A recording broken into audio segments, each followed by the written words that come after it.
One. Just gonna set y'all down for a second while we start to figure this out. Although I might keep y'all sitting down like this just for a while.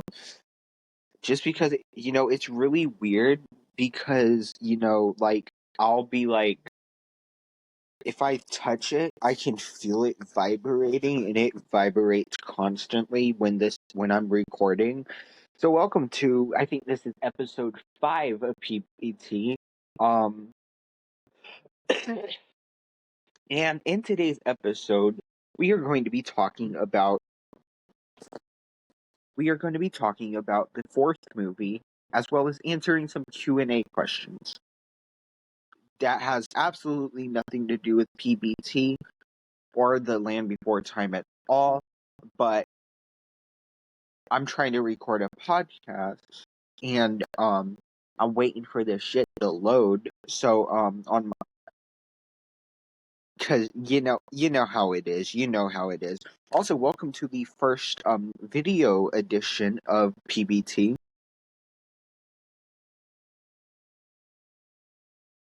Where you see my ugly, stupid face. Um, yeah. But anyways, welcome back to PBT.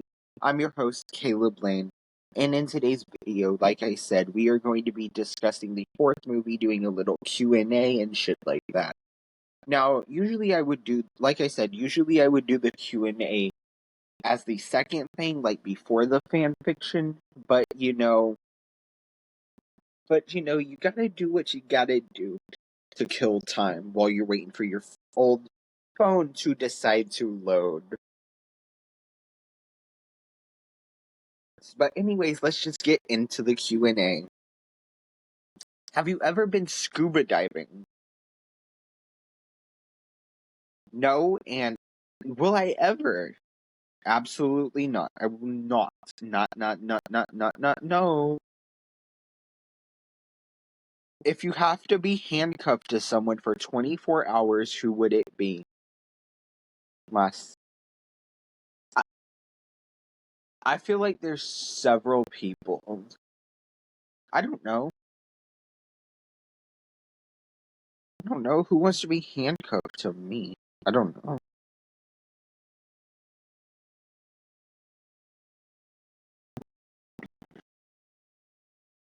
Alright, will you still celebrate your birthday the older you get? Absolutely. Because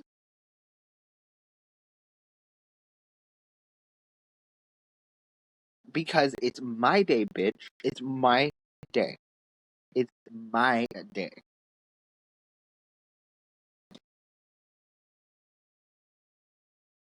Alrighty, y'all.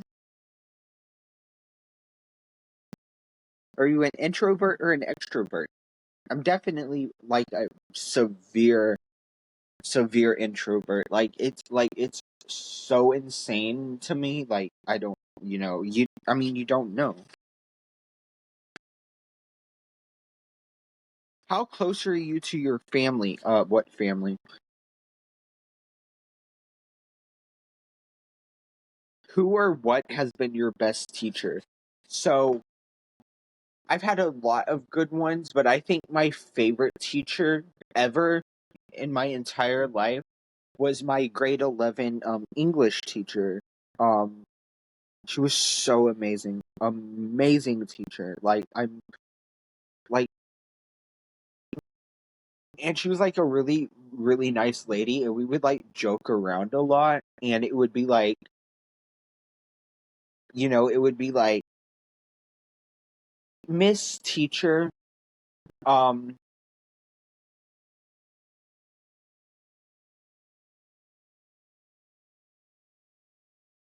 okay, this is kind of ridiculous. And it was like, okay, Miss Teacher, when are we gonna watch something that's not, depressing. Like, we watched, so at the beginning of the movie, what the hell? At the beginning of the school year, we read The Crucible, which is a book about the Salem witch trials. People who are tuning into this podcast episode expecting OBT, I promise you will be getting there in the next 5 to 10 minutes, but you know how it is. But, it's like, about the Salem witch trials, and, people were in the Salem witch trials. Then we're like, okay, let's read narrative of the life of Frederick Douglass. And it's about slavery, so it's dark. Then we read a book called A Separate Peace, which was a good book, but he died. But the guy died. And so we're like, oh, right. And then she's like, okay, guess what? We're reading The Great Gatsby. And I'm like, finally, a happy book. And then he dies. And I'm like, okay, not funny. Not funny at all. Can we watch a happy movie? Can we read a happy book? Spoiler alert, we did not. Because the last story thing we read was about Native Americans, which was depressing also. But great teacher, by the way.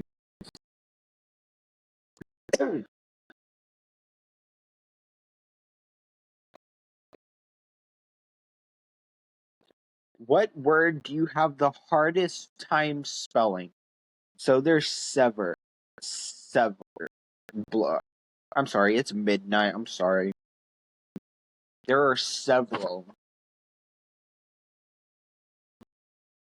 Because I'm like dyslexic, so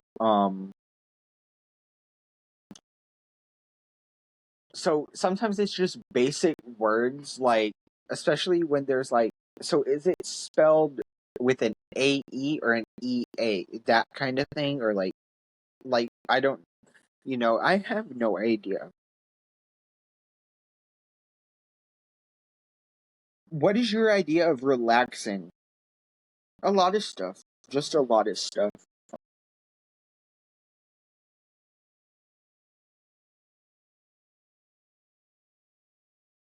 I read a lot. I just got another book today. Um, I listen to podcasts, music, watch movies, usually Land Before Time, just because I love it so much. But I do watch a lot of other stuff too. I like, you know, but anyways, let's get in to probably my second favorite sequel. Um, my first being The Mysterious Island. I don't know why I don't really know why I like Mysterious Island so much, because I feel like a lot of people don't like that movie for some reason, but like, it's so good. I don't know if it's just because there's Chomper in the movie. Then again, if it's just because it's Chomper, I also hate 14, but, well, I don't hate 14, but it's one of my least, least favorites. But anyways, let's do what we always do and read the plot, and I'll give you my 2 cents. Littlefoot notices Longnecks entering the Great Valley and informs his grandparents, who say that the Longnecks are their cousins and that they must greet them. The leader, Old One, tells the Great Valley residents that her herd had come there since a period of rain turned their home into the Land of Mist, a marshland which became the home of dangerous creatures. Littlefoot meets Allie, a female Longneck, and invites her to play. He introduces her to his friends, but being not used to associating with diverse species, she is afraid of them. This goes, this part, goes back to the first movie where Sarah and Littlefoot meet, and they get into a little altercation, and Daddy Topsy says that three horns do not play with long necks, or never play with long necks. Candace is gonna kill me. Um, three horns never play with and with long necks. And then Sarah says three horns never play with long necks. I totally did that wrong. I'm so sorry, Candace. If you're watching this, I'm so sorry.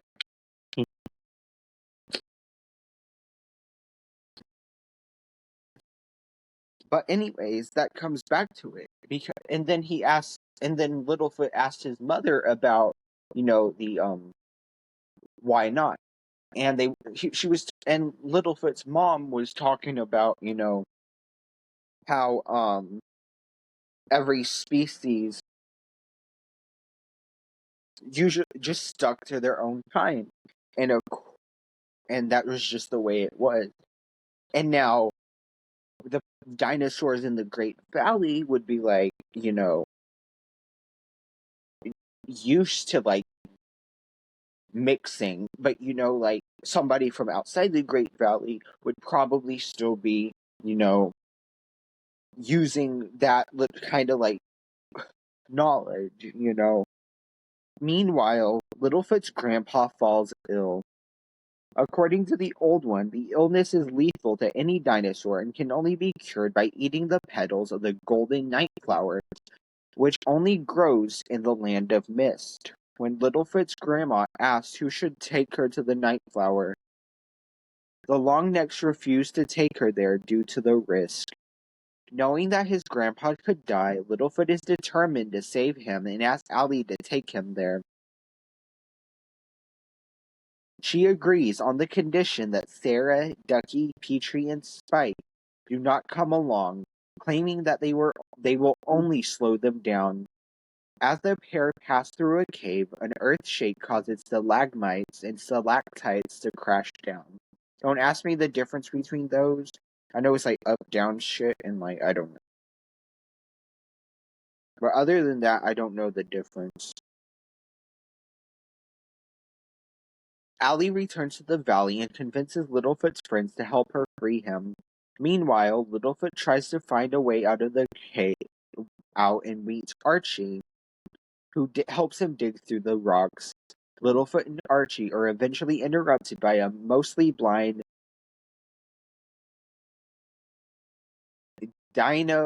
Dinosuchus named Dill, and an Itchy Thornus, Itch damn these names, named Itchy, who intend to eat them. Dill and Itchy pursue Littlefoot and Archie, but are knocked out when Allie and Littlefoot's friends dig a hole in a nearby wall and send rocks tumbling down on them. Archie shows Littlefoot and his friends a way to the land of mist and reminds them to stay close together before departing. In the land of mist, Sarah is separated from the group. The others meet up Megazostrodon that Ducky names Tickles. Bye bye, internet. Hold on.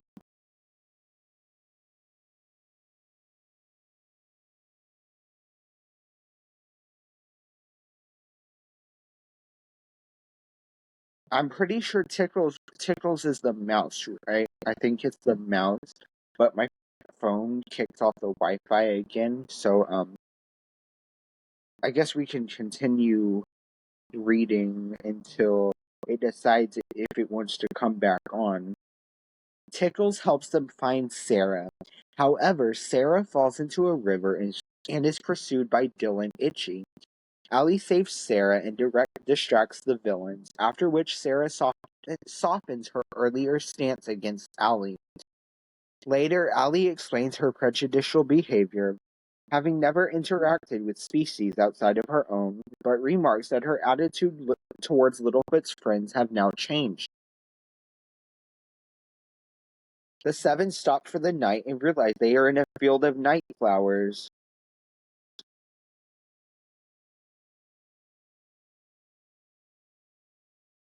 After they bloom and stock up on them. As they make their way home, Itchy and Dill return for another attack. So they're back. Itchy and Dill are back. We want them gone. Bye-bye.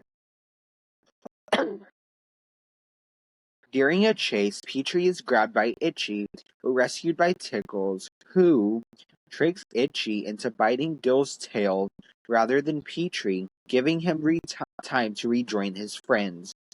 Dill becomes upset at Itchy, but they resume the chase after Sarah gives their alternate hiding spot away, during which Ducky falls into a river and becomes unconscious. Spike then speaks for the first time by calling out Ducky's name, which awakens her as she is about to be consumed by Dill. Itchy comes up to tell Littlefoot and says that he and the others are going to be his and Dill's next target. Ducky escapes when Spike uses his tail to knock Itchy towards Dill's open jaws as he tries to consume Ducky, but she instead gets Itchy after mistaking him for Ducky. Itchy escapes that and the two get into another argument. The two eventually declare that they have had enough of each other and are going their separate ways forever. Later, after swatting Itchy away with her tail, Dill bumps into a Hydrotherosaurus, who chases her away. With the villains gone, Littlefoot and company say goodbye to Tickles and head home. They give Littlefoot's grandpa the flowers to eat, and he fully recovers hours later. Ali then leaves with her herd, but not before saying goodbye to Littlefoot and his friends.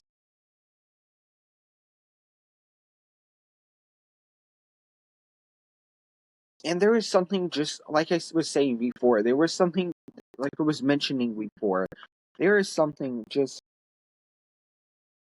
absolutely, incredible about this movie. Like, I still definitely, wrong group, hold on. I still definitely think it's my second favorite. As of now, I'm going to, my definite favorite is either between Journeys Through the Mist and Mysterious Island. But, there's also, I'm currently in the middle of, rewatching the movies. So,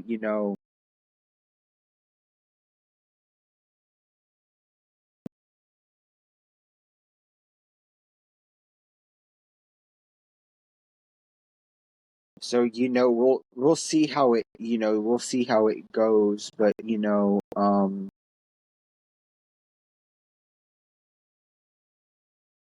also we're having major internet issues right now, so sorry if I'm kind of a little bit slow. We're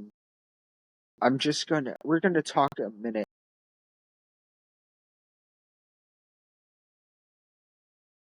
Hold on, we're trying to reconnect again. We're gonna talk a little more. And I literally just clicked on the wrong one. We're gonna talk for a minute more while this phone decides to catch up. But in a few minutes we are going to be starting our fan fiction. Sometimes I just say on purpose now because that's totally what I'm used to. There I go. Also, by the way, if anybody wants to be my official counter, if anyone wants to be my official counter, please, please, please, just, let me know. Have I read 5 yet?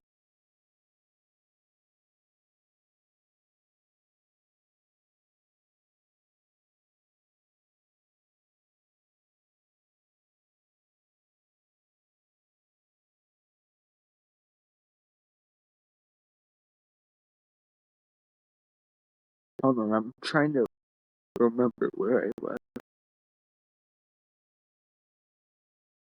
Yeah, I don't remember the end of this one, so we're gonna, start with chapter 6, I think. Is it chapter 6 or chapter? It's chapter 6, I think. Oh my god, I don't remember if I read 5 or not. Oh, yes, we definitely read 5. I remember. Now we're on to chapter 6 of the fanfiction. Chapter 6, A New Obstacle. Things were not going well with Littlefoot and the others. Neither Sarah nor Petrie wanted to talk to anyone after the argument. Littlefoot had tried a few times to convince them to make up, but they would not listen to them. Ducky and Spike did not want to be involved in this argument, so they kept to themselves. So the friends were now divided. Petrie and Sarah were alone with their anger, and Littlefoot felt sure that solitude would help him think of a way to straighten things out. This left Ducky and Spike with only each other for company. Peachy was beginning to wish that he had not argued with Sarah the other day. As the lava in the volcano continued to recede,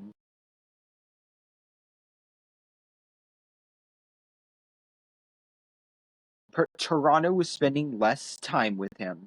Fairly soon he stopped returning to his sister's nest for meals and sleep. Petrie started to feel like he had lost his uncle all over again. Once or twice he had thought about finding Sarah and apologizing to her. But he knew she was the one who had overreacted and that she should be the one apologizing first. Of course, there was not much chance of that happening. Sarah was angry with both Petrie and Littlefoot. She was angry with Petrie because she felt jealous of Toronto for taking up all of his time. She was angry with Littlefoot because he had blamed her for making Petrie fly away. She assumed that Petrie would want to patch things up and would soon come to apologize to her. She decided to wait until he made the apology and then she would accept it. She had no idea that he was waiting for her to do the exact same thing. Littlefoot was not angry, just annoyed at Sarah for overreacting and being responsible for dividing the group. He also regretted snapping at Sarah after the fight because he should have known better than to make her feel angrier. He wondered how on earth things would be resolved. Though he had no quarrel with Spike and Ducky, he remained alone, trying to think of a way to resolve this matter. So far, he had no luck whatsoever. Ducky and Spike felt like they had been caught in the crossfire between the others, and so decided to stay away from them until they had sorted things out. They each wished that they had not agreed with Sarah to do something about Petrie, but they knew it was much too late to have realized this. All they could do is hope that something would come along to force the others to work together. No one ever told them to be careful what you wish for. Meanwhile, out in the mysterious beyond, Allie had cleared the open terrain and was now forced to make her way through a small canyon. With rocks on all sides, she knew that predators could easily hide from her until it was too late.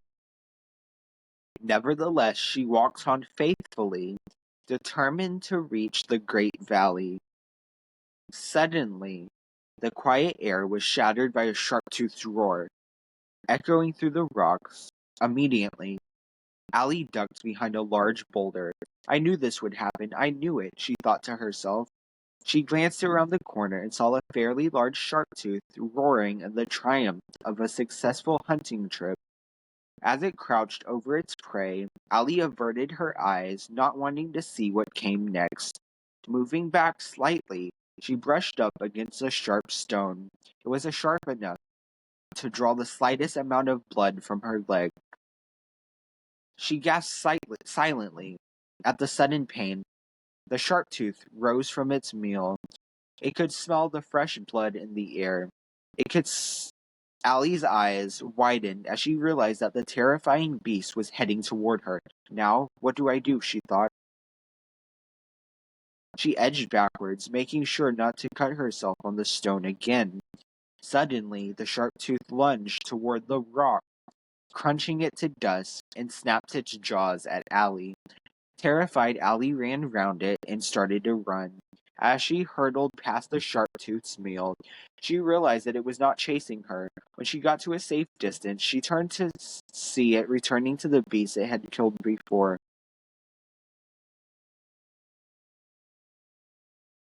It wasn't trying to attack me, she thought. It was just making sure that no other sharp teeth were after its food.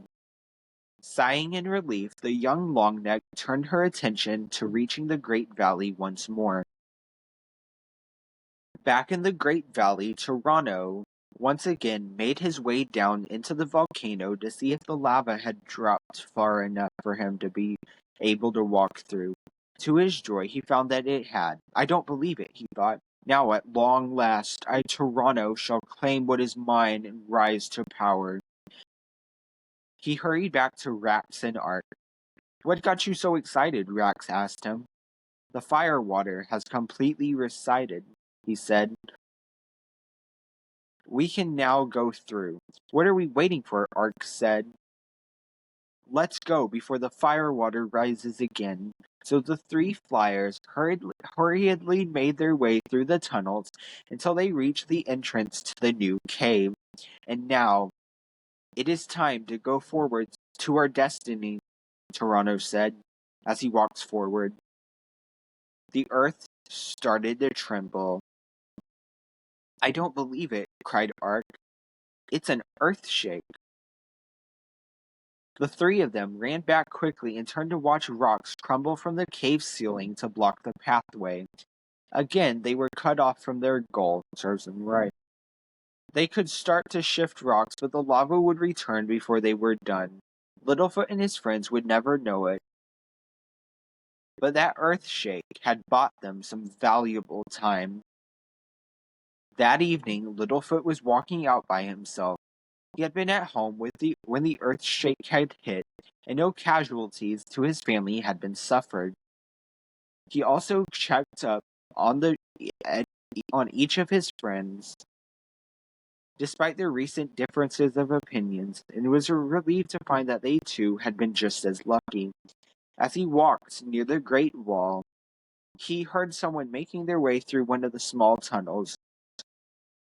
Curiosity got the better of him, and he went to see who it was. As he a figure a figure suddenly came through the hole and collapsed at his feet. As the stranger got to their feet, Littlefoot gasped as he recognized the figure. Allie?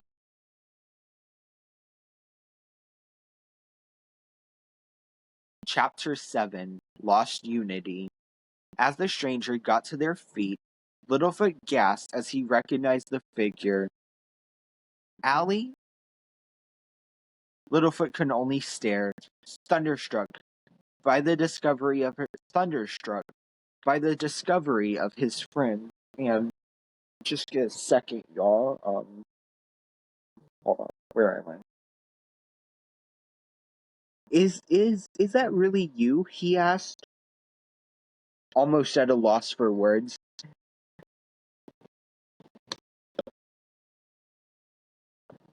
What are you doing? He asked, almost at a loss for words. Allie was too out of breath for the moment to reply. She nodded her head, panting slightly. Littlefoot could not, for the life of him, think why she would be here alone. What are you doing here? He asked. And where's your herd? They aren't with me, she panted, getting her breath back. I came here, alone. This only served to confuse Littlefoot even more. Why would you come here alone? He asked. Tell you later, she said. Must rest for a moment. Been a long trip. There we are.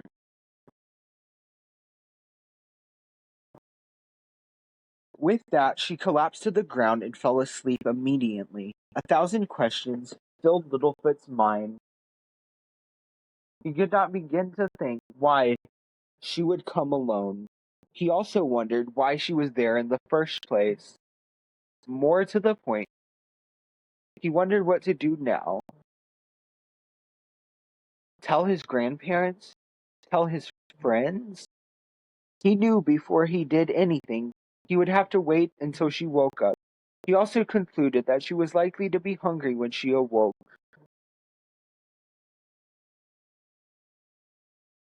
So he passed the time by gathering tree stars and wondering what she had to tell him.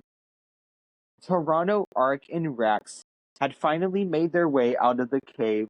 They had managed to shift a number of rocks, but not enough to get through.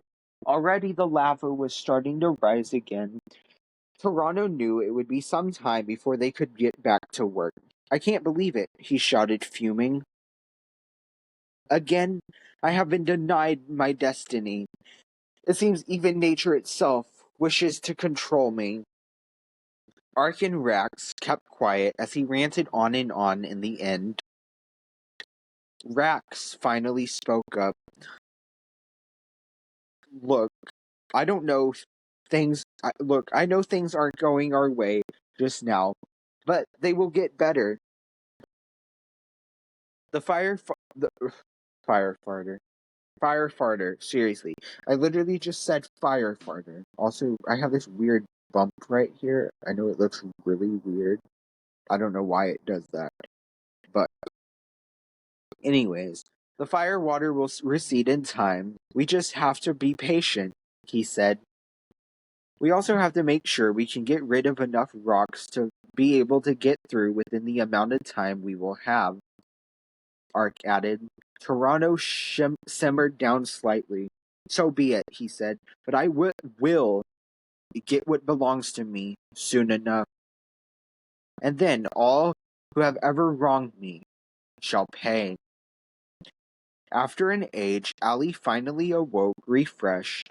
Consumed with hunger, she found it necessary to fill her stomach before she told Littlefoot what she was doing here. Littlefoot waited impatiently to hear what she had to say. At long last, she was ready to talk.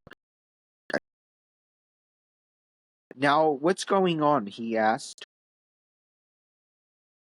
I need to tell the others as well, she replied. You all have to hear this. Where are they? Littlefoot hesitated. He didn't want to intrude on the others while they were angry with each other. Yet he didn't want to have to tell Allie why. However, they bound to put their petty differences aside. At least temporarily when they met Allie again, weren't they? There's only one way to find out, Littlefoot thought to himself.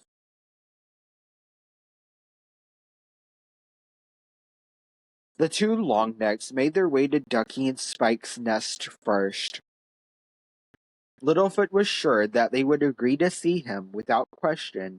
They could support him when he would try to talk to Sarah. Needless to say, they were surprised and overjoyed to see the return of their old friend.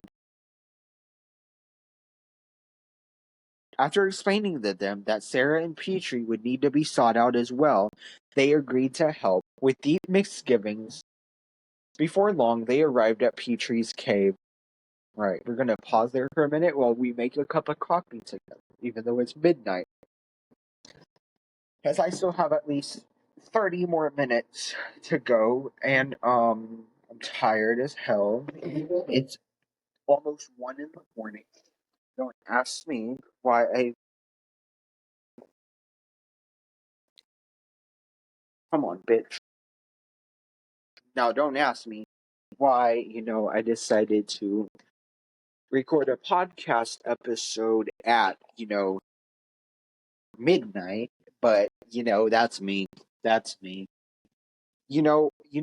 Sometimes you gotta do what you gotta do, and sometimes you have to just, even if it's in the middle of the night, if you have like a burst of energy and just like really, really feel like you like want to do it, you have to throw that away. That was my ramen noodles from dinner tonight.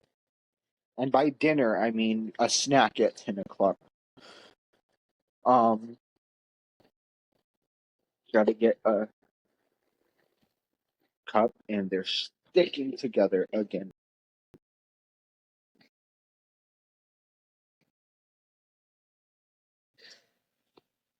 There's no kitchen here, so you gotta fill it up in the bathroom sink, which let me set down for a minute. I got to do this.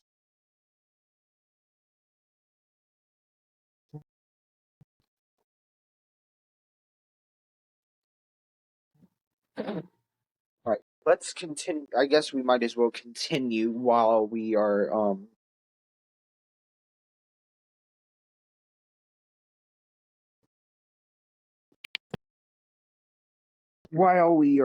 waiting for it to you know hey Petrie. So they just a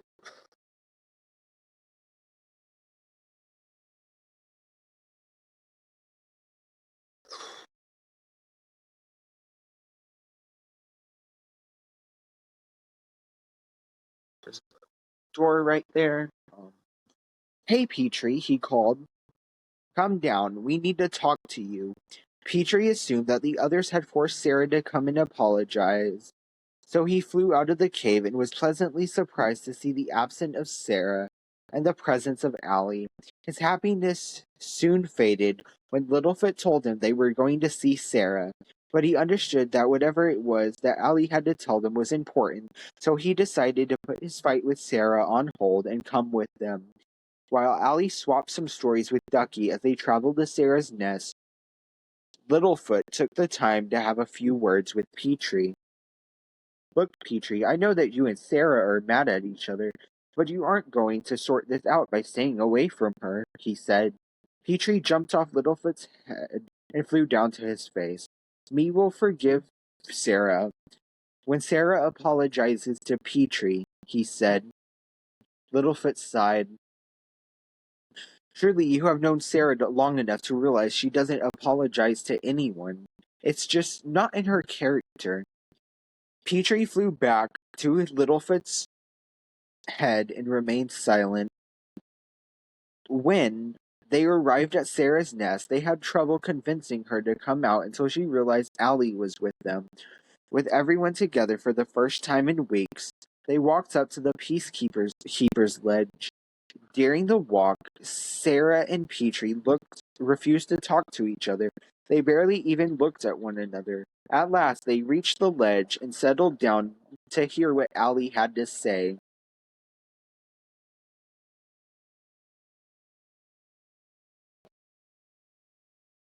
I came here to tell you about a flyer who came into your valley a few weeks ago, she began.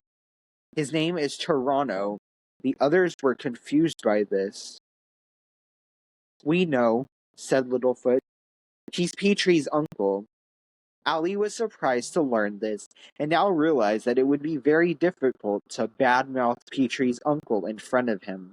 Nevertheless, she had to tell them. Well, I guess you know about the story of the Stone of Cold Fire, then, she said. No one replied at once. Having the Stone of Cold Fire incident brought once already had been bad enough. We know about that story. We do, Ducky said at length. The second time, Ali was surprised. However, she did not press for details, knowing that she could ask later. Well, this is kind of hard to say. but I think Toronto is up to no good again, she said apprehensively. What do you mean? Asked Sarah, thinking that this could force Petrie to apologize. If it were true, Petrie was about to protest to what Allie had stated, but Ducky held his beak shut, wanting to hear the rest of this. There's a legend in my herd about the fires who were thought to rule the world a long time ago, she began. This time, Sarah tried to speak out, but Spike stopped her. Go on, Littlefoot said, paying no attention to the other's antics. Ali told them about the legend of the lost souls. Everyone gave her their undivided attention, and even Littlefoot and even forgot their protest as they heard the story. It took quite a time for Ali to tell them what Rax and Ark had told Toronto. However, they had known something that Ali had not. She had never been told how to get into the cave of the lost souls.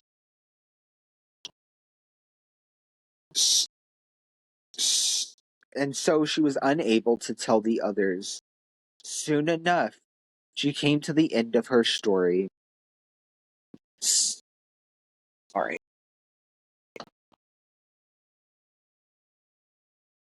Alright, we're gonna go for that up.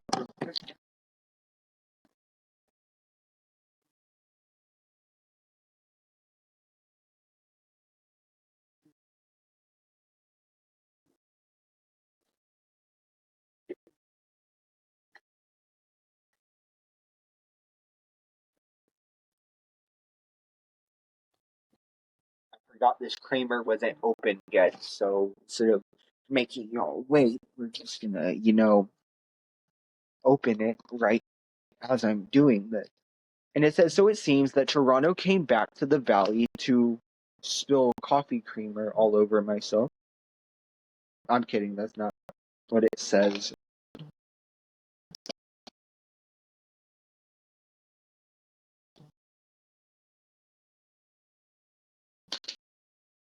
Get that in a minute. But,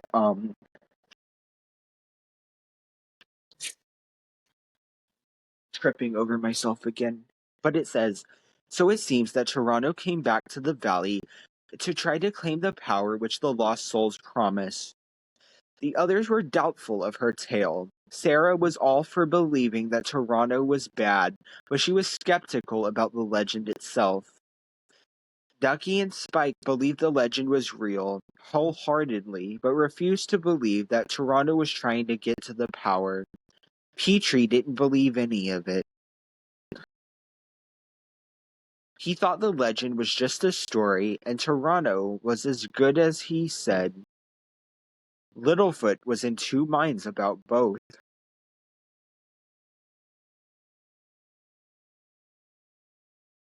He knew that there was a chance that Toronto could be bad, but still he believed that the rescue of the baby clubtail was a spontaneous act of goodwill. As for the legend, he thought it could be real, but after discovering the Stone of Cold Fire to be a fake, he was not sure about this either. Had he known what his indecisiveness was leading to,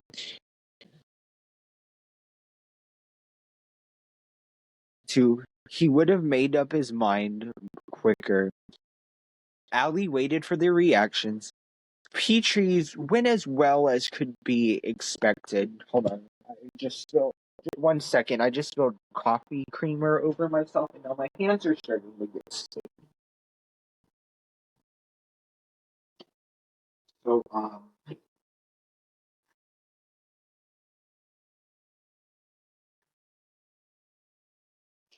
stand by just a moment.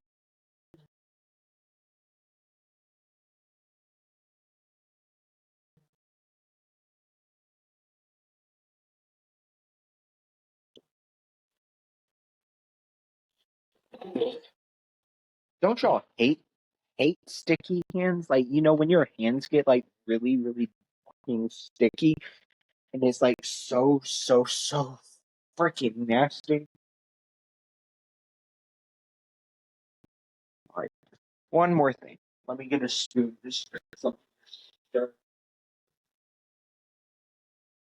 my coffee with it.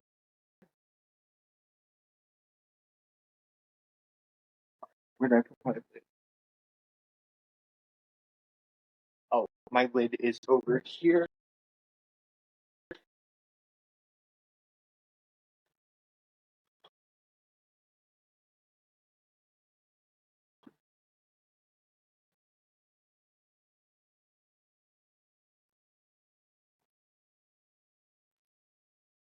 All right, coffee's made, even though it's 1 in the morning now. All right, so Petrie just is mad. He says, "Me no believe you. Petrie, Toronto not do that anymore." He declared. "Petrie, I'm sorry, but I'm not wrong about this." She sighed. Petrie flew off without another word, not wanting to hear anymore. Ali turned back to the others to hear their opinions. "I bet you're right about Toronto, but I really doubt that this cave of yours is real," Sarah said. "While I would love to hear more bedtime stories, I have to be going now." With that, she walked off. Ali sighed. This was not going well.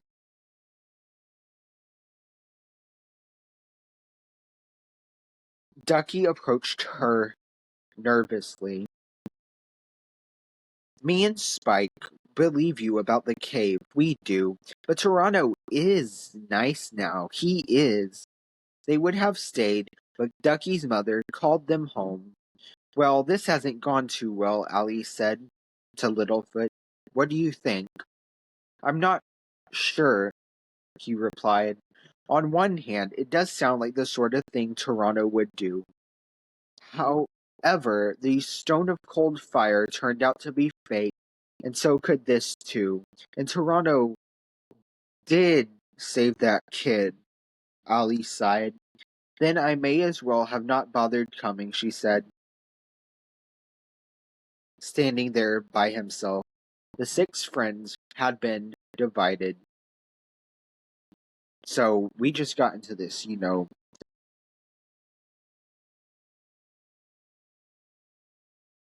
big altercation.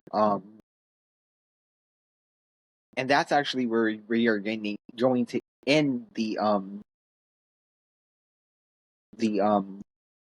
pod not the podcast, the fan fiction for today. It's not the end of it. We have like a gazillion more chapters in this fan fiction. And and I was going to, because we're only at the 48-minute mark, I thought I was going to read one more chapter, but I'm like, I'm a little out of it, so we're just gonna talk for the next like 10 minutes or so. For the next like 10 to 15 minutes. So, anyways, I'm going to go through the group.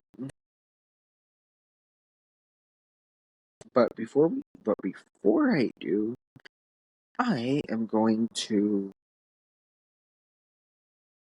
see if anybody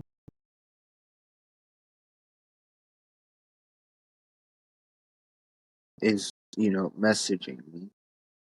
Nope. Alright. So,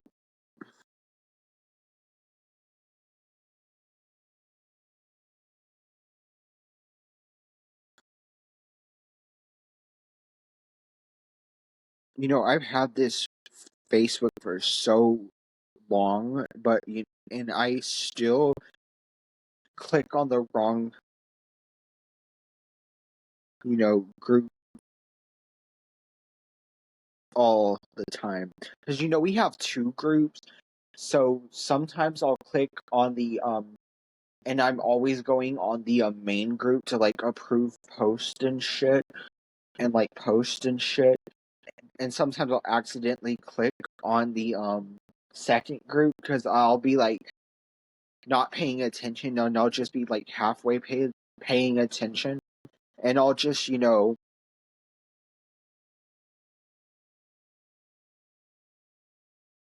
No, just see Land Before Time, click, and it's the second group. There's nothing wrong with the second group, but if I'm trying to get to the main group, it's kind of annoying.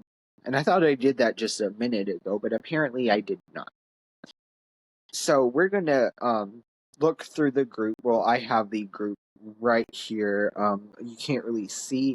By the way, that is some of our friend Josh's work. He is so incredible. Josh's artistic ability, mind blowing. Like, I severely love his like human versions of the paleo. I think that's how you pronounce it. I don't know why they call them the paleo pals. I'm gonna have to ask my second in command about that.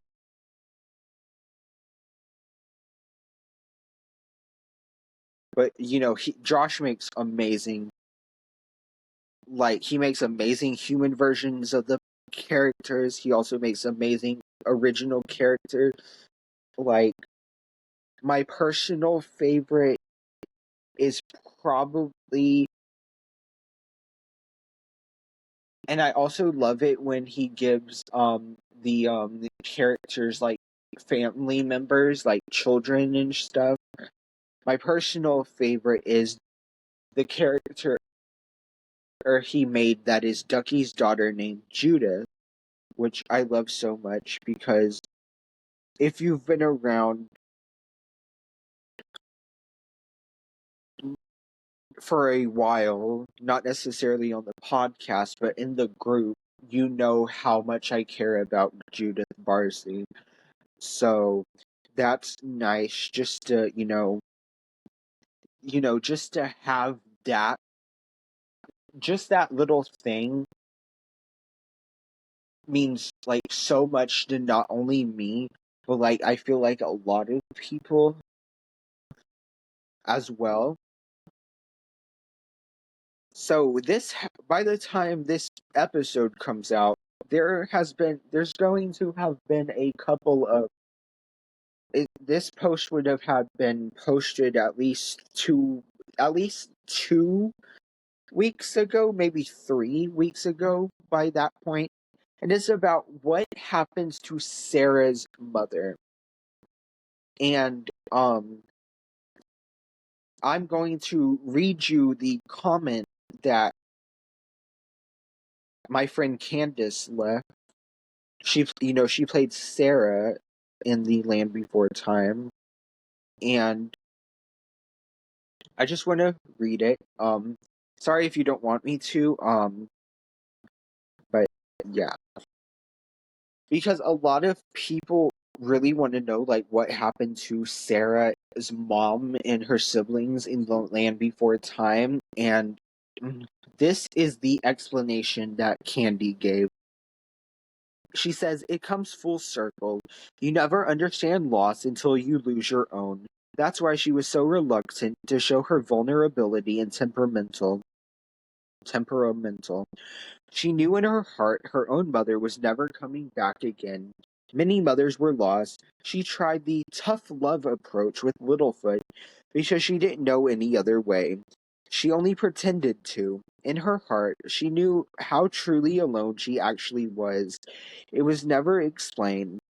They didn't feel children could handle two mothers' deaths, and the sadness that comes along with that. The movie was so emotionally charged, we had enough concerns about how one death would affect a movie geared for children. A lot of Sarah's antics were a sarcastic effort to distract the audience, and Littlefoot, that even through loss, you have to keep going. It was explained to me that it would just be too much loss for children to process during that time, and that when fans grew up and experienced their own sense of loss, that Sarah's actions would be better understood, that all people, including children, grieve in their own ways. The character was intended to show many ranges of emotions, in an effort to show that in life circumstances there are vast ranges of emotions. They had to hype me up to be less sweet and far more feisty, and to show the range of emotions that come from nature versus nurture, and how different personality types can result in different psychological manifestations, and how as we grow we must often find our own individuality away from that of her parents. Hence the harshness and brute dominance of Sarah's dad. Many of us had fathers like Sarah's, many much worse. Many lived in many children lived in homes like my best friend Judith and I did. It was supposed to show the longing for a child's Sarah's to be loved a certain way, but often the longing for a parent's love, right or wrong, is shown by mirroring the parent that the child is trying to get the most love and validation from. They did a lot of psychological and children's behavioral guidance when it came to the making of the first movie. It was an amazing movie to make. Hope that sheds some more insight into my role. And that was what our friend Candace had to say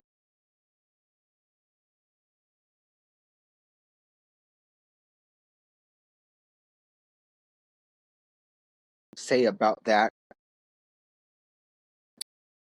So basically, we know she died because it's been confirmed by Candace herself, but we don't know how she died. And frankly, I don't want to know, because if she was dead, that means that all of Sarah's siblings are dead, and it's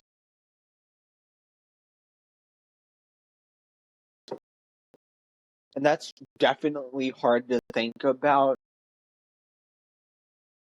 I mean, I know it's a cartoon, but still, think about all those children. Cartoon are not just dead. Like, oh my god.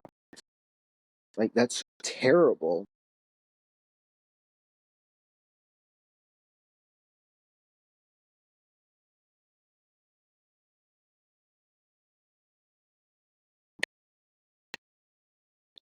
Also, lately in the group, there's been a lot of people sharing their tattoos for Land Before Time, and I just want to tell you, I absolutely love seeing all of them.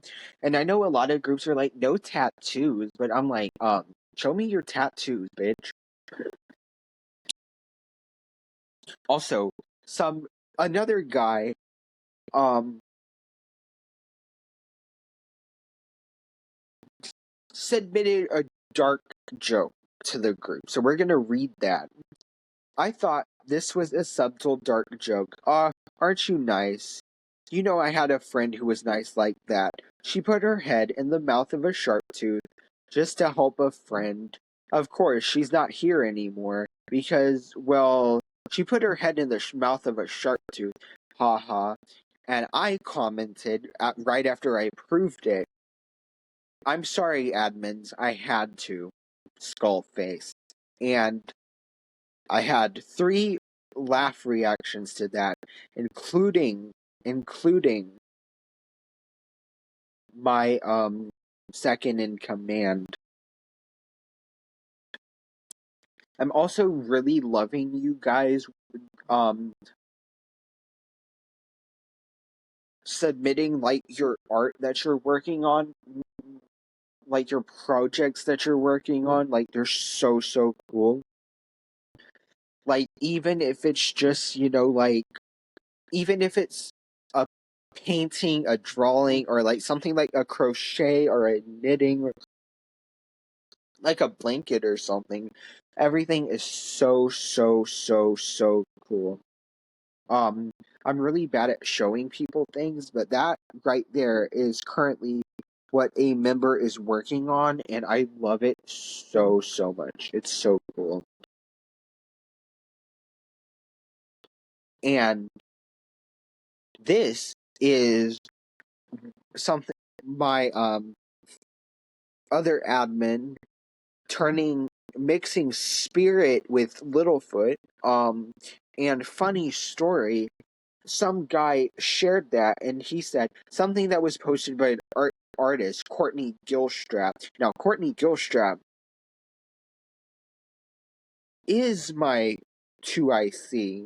Not my 2IC, she's my 3IC, but that doesn't really matter because we're all equal. That just, it's just, hierarchy. Because I was here first, my 2IC was here second, and she was here third, and she's an admin. I do have a moderator, but he's just a moderator. So he doesn't count. No, I'm just kidding. I'm just kidding, Robbie. I'm sorry. And I just thought it was funny that they thought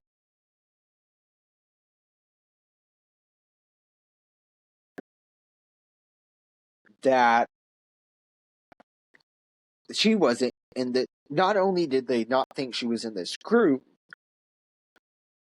they thought they didn't know she was an admin in my group. And, there's like certain things that are like, you know, and, I get it if he was like new, but I'm like, I was confused about that. So I looked at his profile to see when he joined the group, and it's like, he's been a member since last year. And I'm like, okay, you've been a member since last year. How do you not know who my admin team is? Like, I know she's only been admin since like January, but still, I mean, come on, you should know.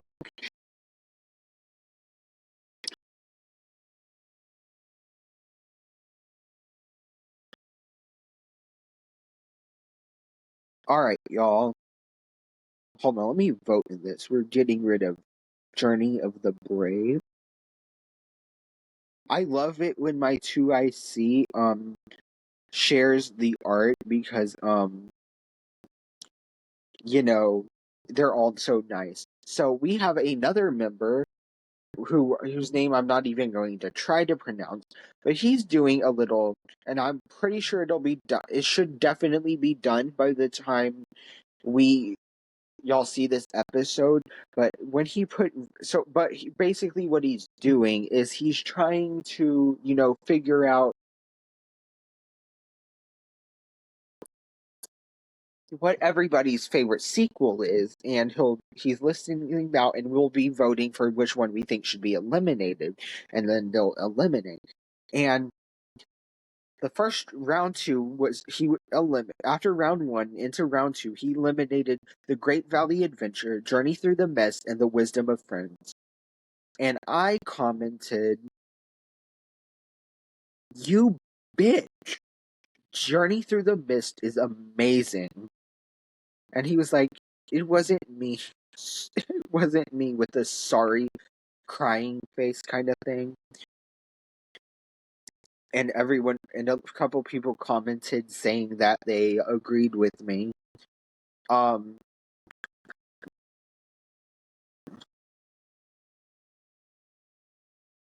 Where I cry, I get sad every time I see this post, because at the beginning of July, I say July because I don't know. I think this is coming out in at the first week of August. I'm pretty sure, but it's my post about Judith, and her at the time of this recording, her anniversary is in 9 days as of now. But by the time you see this episode, it would have already passed. And I just posted it on a random day that I was getting I was missing her. I don't know why. Like, it's stupid missing somebody who died against way before you were born, when your mom was 3. Actually, that's a lie. My mom was 2. It was a month before my mom turned 3 in 1988.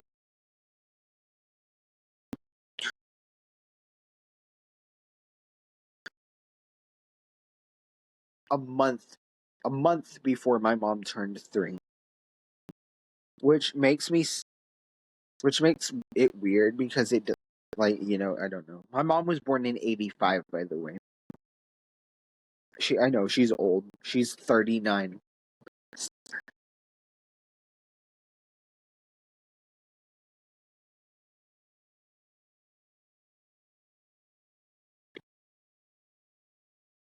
And I also like the wrong answers only post, but you know, people get pissed off about that for some reason. We actually had to I don't usually talk about, like stuff that goes on behind the scenes because it's really none of your business. But I just thought this was funny. We banned a guy about a few couple weeks ago at this point of record at this point of y'all hearing this, who commented on one of my wrong answers only posts, and he's like, I'm gonna tell you the correct answer whether you like it or not. And I'm like, okay, okay, that's fine. But and I but I did try to explain to him, like, you know, what the post was about, and he angry reacted to every comment I made because I was spent the whole time trying to reason with him. Didn't work. I told my team, and they're like, okay, let's just see how it goes. And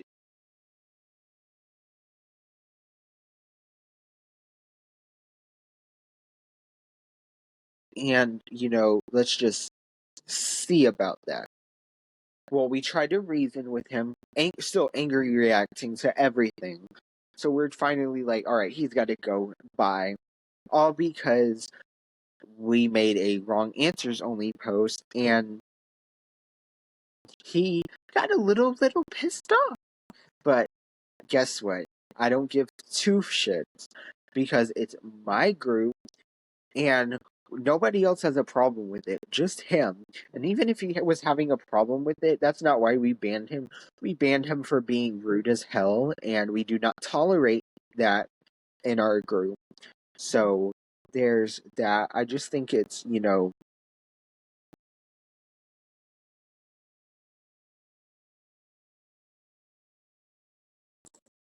weird. And also, as you have noticed, I have I have started to do live streams every Monday and Thursday at 8 p.m. Central Time, at 8 p.m. Eastern, 7 p.m. Central. I almost said the wrong thing, but then I changed time zones. But there's another Littlefoot tattoo. It's so amazing, so amazing.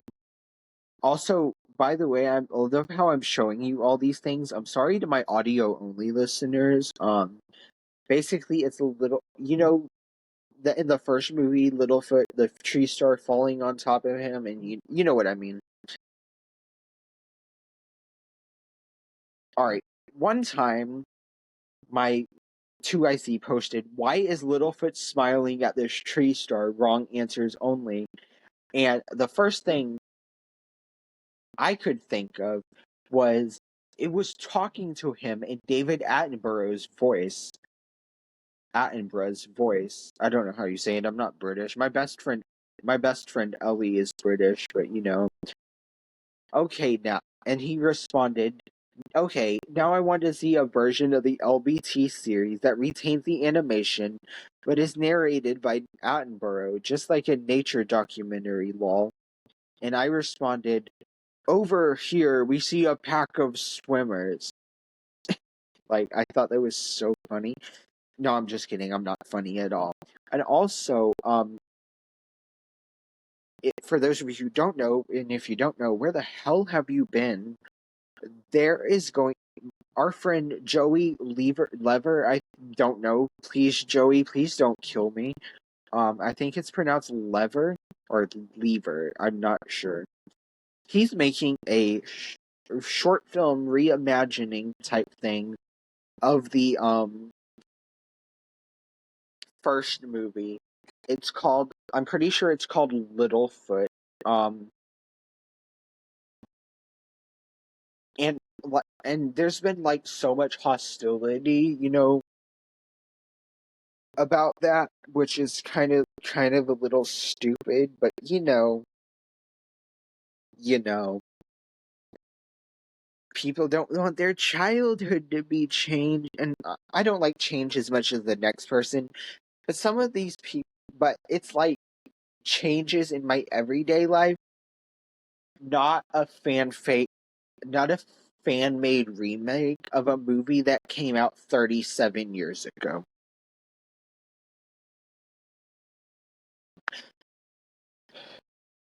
But you know, also, by the way, a couple other things. Actually, just one other thing.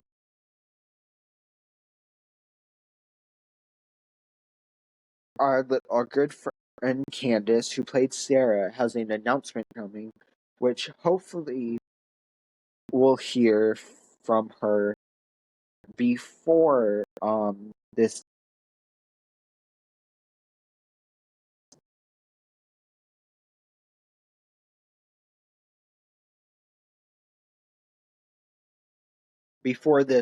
episode comes out at the beginning of next month, at the beginning of August. When you see this, also also video watchers, so it needs to be washed, but because I spilled coffee all over it. But do y'all like my cup? Um, I'll show you it better after it gets washed. But yeah.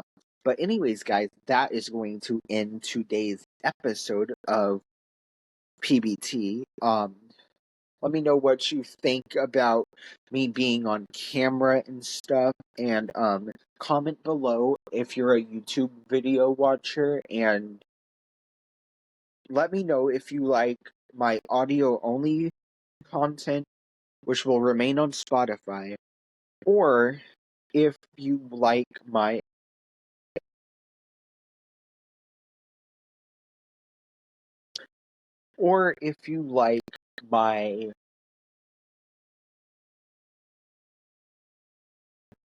face, my camera turned on.